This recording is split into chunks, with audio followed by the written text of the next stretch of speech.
இது ஒரு உண்மை கதை. 2 ஃப்ரெண்ட்ஸ் ஊருக்கு வெளியே நடந்த ஒரு பார்ட்டிக்கு போயிட்டு நடுராத்திரி வீட்டுக்கு திரும்பி வந்துட்டு இருக்காங்க. ஒருத்தி பேரு சாரா, இன்னொருத்தி பேரு மோனா. மோனா தான் கார் ஓட்டிட்டு வந்துட்டு இருக்கா. ஏன்னா மோனாக்கு ராத்திரியில கார் ஓட்டுறதுன்னா ரொம்ப பிடிக்கும். ரோட்ல யாருமே இல்ல, இவங்க கார் மட்டும் தான் போய்கிட்டு இருக்கு. திடீர்னு கார் நின்னு போயிடுது. ரோட்டுக்கு 2 பக்கமும் அடர்ந்த காடு. இவங்கள தவிர தெருவிளக்கு இல்ல, வீடு இல்ல, எதுவுமே இல்ல. 2 பேரும் போன் எடுத்து பாக்குறாங்க, சிக்னலும் இல்ல. 2 பேருமே அதை பெருசா எடுத்துக்கல. அப்ப மோனா சிரிச்சுக்கிட்டே, நாம ஏதோ ஹாரர் படத்துக்குள்ள மாட்டிக்கிட்ட மாதிரி இருக்குன்னு சொல்றா. அப்படியே half an hour கடந்து போயிடுது. அந்த பக்கம் இந்த பக்கம் ஒரு வண்டி கூட கிராஸ் பண்ணவே இல்ல. இப்பதான் 2 பேருக்கும் பயம் வர ஆரம்பிக்குது. அப்ப மோனா காட்டுக்குள்ள ஒரு மண் பாதை போறத பாக்குறா. உடனே சாரா கிட்ட, இந்த ரோட்டை பாக்குறப்போ காட்டுக்குள்ள போற மாதிரி தெரியுது. அதுல போனாக்க பெட்ரோல் பங்க் இல்லனா வேற ஒரு ரோட்டுக்கு போனாலும் போகலாம். அங்க யார்கிட்டயாவது உதவி கேட்கலாம்னு சொல்றா. ஆனா சாராக்கு இந்த ஐடியா பிடிக்கல. அதனால எனக்கு விருப்பம் இல்ல, நாம இன்னும் கொஞ்ச நேரம் வெயிட் பண்ணலாம், அப்பவும் யாரும் வரலனா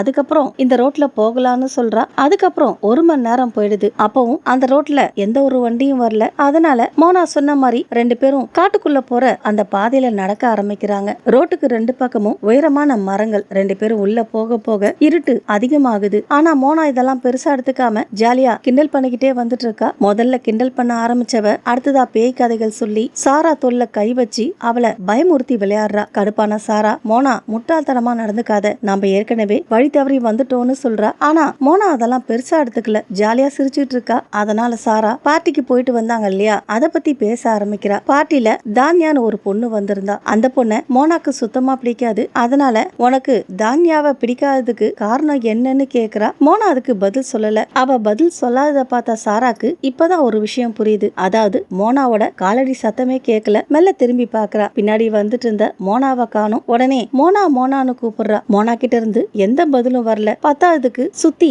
இருட்டா இருக்கு, ஒரே அமைதி. தனியா இருந்த சாராக்கு பயம் வந்துருது. அப்பதான் மோனா ஒரு பெரிய மரத்து கீழே உட்கார்ந்து இருக்கிறத பாக்குறா. இங்க இருந்து 20 அடி தூரம் இருக்கும். அவளை பார்த்த சாரா, மோனா இங்க என்ன பண்ணிட்டு இருக்கன்னு கேட்டுக்கிட்டே அவகிட்ட வேகமா ஓட ஆரம்பிக்கிறா. கிட்ட போனதுக்கு அப்புறம் தான் அது மோனா இல்லன்னு புரியுது. ஆனா அங்க உட்கார்ந்து இருந்த பொண்ணு மோனாவுடைய ட்ரெஸ் போட்டிருக்கா. அதை பார்த்த சாராக்கு ஒண்ணுமே புரியல. ஆனா மோனாக்கு ஏதோ ஆகிடுச்சுன்னு மட்டும் புரியுது. உடனே இவங்க கார் நின்னுட்டு இருந்த இடத்த நோக்கி வேகமா ஓட ஆரம்பிக்கிறா. அவளுக்கு பின்னாடி ஏதோ சத்தம் கேக்குது. ஆனா காலடி சத்தம் மாதிரி இல்ல, மரக்கிளைங்க முறிற சத்தம். அப்போ சாராக்கு பின்பக்கத்துல இருந்து சாரான்னு குரல் கேக்குது. அந்த குரலை கேட்ட உடனே சாரா இன்னும் வேகமா ஓட ஆரம்பிக்கிறா. அவ வேகமா ஓடின அடுத்த செகண்ட் அந்த குரல், சாரா சாரா நில்லு, என்ன தனியா இங்க விட்டுட்டு போகாத, திரும்பி வான்னு சொல்லுது. அதுக்கப்புறம் என்ன நடந்துச்சுன்னு தெரியல. மறுநாள் காலையில சாரா ரோட்டோரமா கண் முழிக்கிறா. இப்பதான் அந்த பக்கமா ஒரு வண்டி வருது. நல்ல வேலை அந்த டிரைவர் சாராக்கு ஹெல்ப் பண்ணி அவளை பத்திரமா வீட்டுல கொண்டு போய் விட்டுட்டு போறாரு. வீட்டுக்கு போன உடனே சாரா முதல்ல போலீஸ் ஸ்டேஷன்ல கம்ப்ளைண்ட் கொடுக்கறா. போலீஸும் அவ கம்ப்ளைண்ட்டை ஏத்துக்கிட்டு அந்த காட்டுல பல நாள் மோனாவை தேடுறாங்க. ஆனா மோனாவுடைய உடம்போ இல்ல சாரா பார்த்தா இல்லையா இன்னொரு பொண்ணு, அவளையோ கண்டுபிடிக்கவே இல்ல. அதனால அதிகாரிகள் மோனா காணாம போயிருக்கலாம், இல்லனா சாராக்கு மன அதிர்ச்சி ஏற்பட்டு ஏதோ மாய தோற்றம் பார்த்திருக்கலாம்னு சொல்றாங்க. ஆனா சாரா அவங்க சொல்றத நம்பல. ஏன்னா நேர்ல பார்த்தது இவ தானே. அவ மனசுக்குள்ள அந்த மரத்து கீழே பார்த்தது உண்மையிலே மோனாவ தானா, இல்ல அந்த காட்டுக்குள்ள இருந்த ஏதோ ஒண்ணு மோனா மாதிரி நடிச்சு என்னை ஏமாத்திச்சா, மோனா இன்னும் எங்கேயாவது உயிரோட இருக்கிறாளான்னு தனக்கு தானே கேள்வி கேட்டுக்கிறா. இதுவரைக்கும் மோனாவை கண்டுபிடிக்கவே இல்ல. அவளை பத்தி எந்த இன்ஃபர்மேஷனும் சாராக்கு கிடைக்கவே இல்ல. சாராவும் விடாம மோனாவை தேடிட்டு தான் இருக்கா.